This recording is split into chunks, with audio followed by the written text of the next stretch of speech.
part aux États-Unis tout de suite. Une histoire de campagne dans la presse américaine avec vous, Xavier Yvon. Je ne me lasse pas de votre petite musique. Ce matin, le site d'info The Hill. On part dans le Colorado à la rencontre du patron du bureau local de campagne de Donald Trump, dont c'est assurément la première campagne pour ce garçon. Ah oui, je vous présente Weston Himmer. Il porte une veste un peu large, comme son idole. Il a le même appétit pour les phrases choc et il a 12 ans. Pardon ? C'est la chaîne de télé locale qu'il a déniché. Le jeune garçon dirige... Pas mal. C'est pas un Mickey. Le jeune garçon dirige le comité de campagne de Donald Trump dans une circonscription stratégique de la banlieue de Denver. Alors on le voit derrière un ordinateur passer très sérieusement des coups de fil pour recruter des volontaires. Get involved, impliquez-vous, répète-t-il de sa voix de prépubère.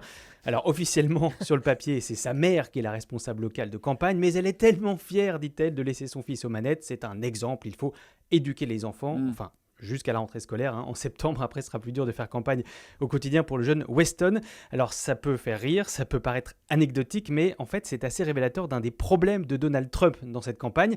Il n'a pas assez de relais sur le terrain. Pour gagner une élection aux États-Unis, il faut un maillage très serré du territoire, des volontaires partout prêts à frapper aux portes, à cibler les électeurs indécis. Chez Hillary Clinton, comme chez Barack Obama avant elle, il y a une organisation quasi militaire qui quadrille les États. Rien de tout ça chez Donald Trump, réduit donc à s'en remettre à ce préadolescent dans un État qui en plus peut être décisif. Le politicien imberbe du Colorado, lui, s'imagine déjà dans la cour des grands en 2040, candidat à la Maison-Blanche.